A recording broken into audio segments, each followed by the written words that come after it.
अब यहाँ पे ना ये फाइल सारी बन गई। अब यहाँ लिब के अंदर ना एक फोल्डर पड़ा है इसका सर्विसेज का और एक रिपोजिटरी का।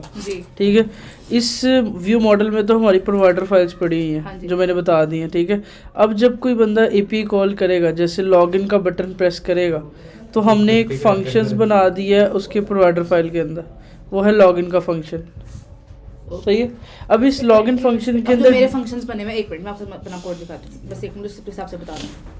अभी मेरी स्क्रीन है, अभी तुम्हारे क्या हो रहा है, मैंने देखा तुम्हारा कोड, तुम्हारे कोड के अंदर क्या हो रहा है, प्रोवाइडर के अंदर जोन सा उबैद के बाद प्रोवाइडर के अंदर ना वो एपीआई कॉल हो रही है तुम्हारी। तुमने डायरेक्ट एचटीटीपी वगैरह वो था ना, एक ही प्रोवाइडर फाइल में मैंने सारा काम किया, तो एक स्क्रीन वाला। तो हमने इस एपीआई के 3 टुकड़े करने। ओके, इसके 3 पार्ट होंगे। पहला जो कॉलिंग है वो होगी प्रोवाइडर में, एक होगी रिपोजिटरी फाइल और एक होगी सर्विस फाइल।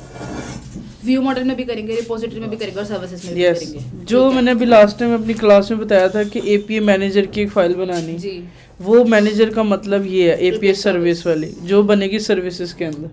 जितने भी हमारे एंड पॉइंट्स हैं डायरेक्ट जिसमें HTTP का पैकेज यूज़ हो रहा है वो पड़ी होंगी इधर, जो मैंने लास्ट टाइम भी किया था। एपीआई मैनेजर बनाया था, इधर एपीआई सर्विस की क्लास बनी हुई है। ठीक है, उसके बाद यहाँ पे ये लॉगिन का फंक्शन बनाया, जितने लॉगिन पासवर्ड थे वो सारे पास किए, प्लस जो उनसा है ना मैंने यूआरएल बनाया http.post to get एपीआई वाला काम उसमें करते हैं, वो उठा के बस यहाँ पे रख वो मैनेजर। इसमें इसका मेन फायदा ये, इसमें डायरेक्ट HTTP पैकेज यूज हो रहा है, बस वो प्रोवाइडर में नहीं करेंगे, प्रोवाइडर में नहीं वो हो रहा होगा। सही है, यहाँ तक तो हो गया, मतलब जितने भी एंड पॉइंट हैं वो सारे यहाँ पे होंगे।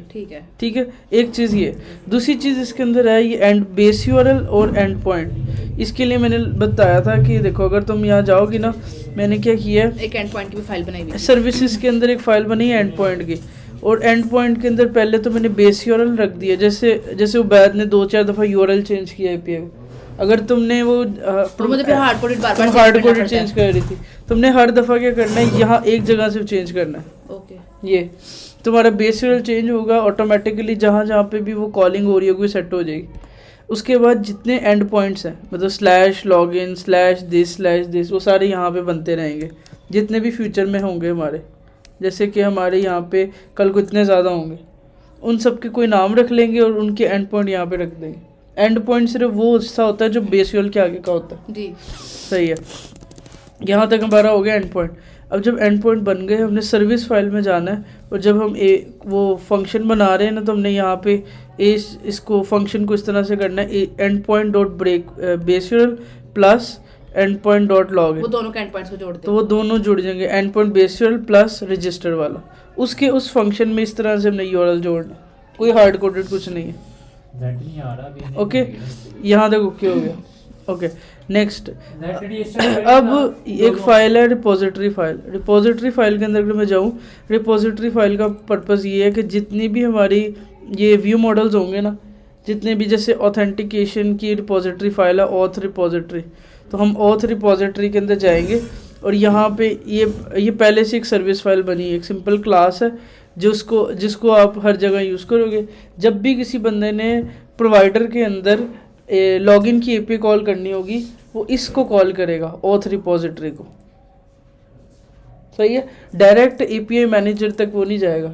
एपीआई मैनेजर जो उनसा है, वो एपीआई मैनेजर को भी इसके अंदर कॉल करना है। एपीआई मैनेजर कॉल होगा ऑथ रिपोजिटरी के अंदर। ऑथ रिपोजिटरी के अंदर फंक्शन बना हुआ लॉगिन का, और यहाँ पे एपीआई डॉट करके, ये एपीआई क्या एक्चुअली ये उस सर्विस का नाम है जो हमने ये बनाई थी।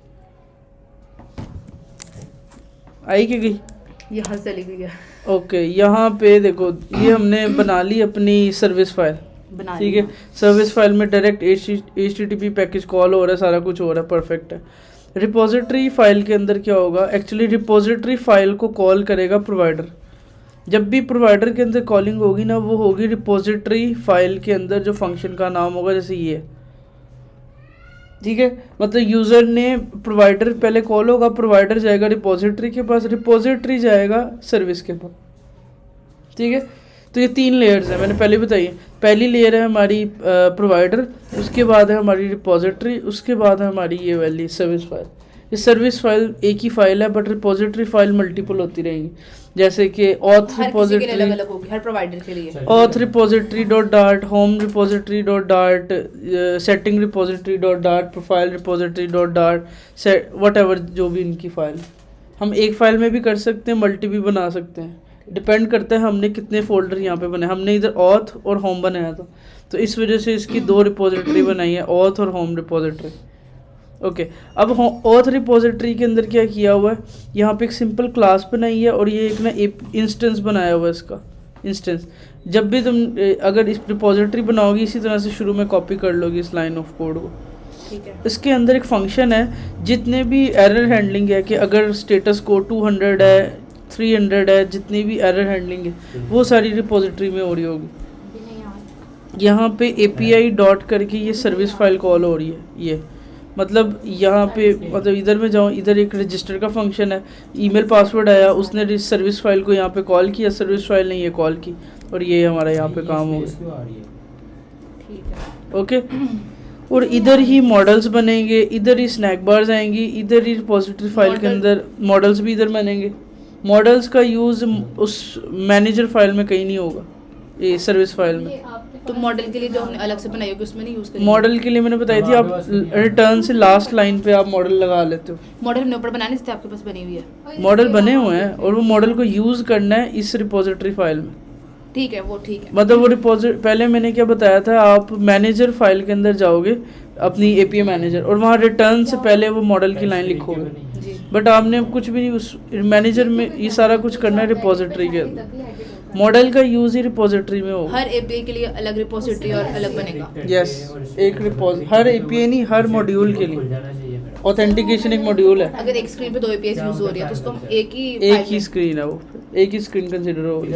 अगर ऑथेंटिकेशन है, लॉगिन, पासवर्ड और रीसेट पासवर्ड, ये सारा ऑथेंटिकेशन का पार्ट। लॉगिन करना, साइन अप करना, ईमेल सेंड करना, रजिस्टर करना, रीसेट करना, ये सारा ऑथेंटिकेशन का पार्ट है। चेंज पासवर्ड, वो भी ऑथेंटिकेशन का पार्ट। ओके, इसके अलावा अब मैं प्रोवाइडर के अंदर जाता हूँ। लास्ट स्टेप प्रोवाइडर जो उनसा प्रोवाइडर के अंदर अगर मैं जाऊँ और प्रोवाइडर की अगर व्यू मॉडल खोलूँ तो यहाँ पे एक फंक्शन है सिंपल लॉगिन का। इस लाइन पे मैंने लोडिंग को ट्रू किया। यहाँ पे आपने जो भी API कॉल करनी है प्रोवाइडर के अंदर, आपने उसकी रिपोजिटरी को कॉल करना है। उस प्रोवाइडर में करना है। जिस प्रोवाइडर में भी कोई भी API को कॉल करना है, मतलब मान लो मैंने एक प्रोवाइडर फाइल बनाई है, मैंने एक API कॉल करनी है, मैंने उसकी स्पेसिफिक रिपोजिटरी को इस तरह से ऑब्जेक्ट बना लेना। ठीक है। जैसे इसने ऑथ रिपोजिटरी को यूज़ करना है, उसने इसका नाम रेपो रख दिया। अब रेपो डॉट लॉगिन जब करेगा वो जाएगा इसके लॉगिन में जो रिपोजिटरी के अंदर था, तो यहाँ से कॉल और यहाँ से वो कॉल कर रहा है ये वाला सर्विस फाइल को। ठीक है। मतलब डायरेक्ट जो से हमने व्यू से प्रोवाइडर कॉल करना है, प्रोवाइडर से हमने क्या करना है, वो उसका मैनेज रिपोजिटरी कॉल करनी है, रिपोजिटरी से वो ऑटोमेटिकली मैनेजर कॉल हो रहा हो। मेरा लोगो भी गायब हो गया, मैंने कलर चेंज किया। अगर मैं अपने व्यू के अंदर जाऊँ ना और इसमें लॉगिन के ऊपर जाऊँ, लॉगिन के अंदर मैं लॉगिन का बटन ढूंढने की कोशिश करूँ तो यहाँ पे ऑन प्रेस के ऊपर जब वो कॉल कर ये रहा आपने है कस्टम टेक्स्ट फील्ड क्या बनाया है? ये कस्टम टेक्स्ट फील्ड इसी स्क्रीन में ऊपर कस्टम टेक्स्ट फील्ड बनी हुई है। मैंने एक वो बनाई है टेक्स्ट फील्ड कंपोनेंट्स के अंदर, ये वो कस्टमाइज आपने खुद किया? खुद की है। जैसे कल इसकी स्टाइलिंग कैसी होगी, टेक्स्ट फील्ड जो सी होती है वो एक ही होती है पूरे प्रोजेक्ट में। लॉगिन साइन अप की, उसके बाद अंदर सर्च के लिए हर जगह एक जैसी सर्च होती है, तो हमने ऐड दिन उसी को यूज़ करना है। तो फिर हम भी एक ही बना लेते हैं, अब जगह जगह एक ही यूज हाँ, तो इसीलिए तो कंपोनेंट्स बनाए, सही है। चलो, ओके।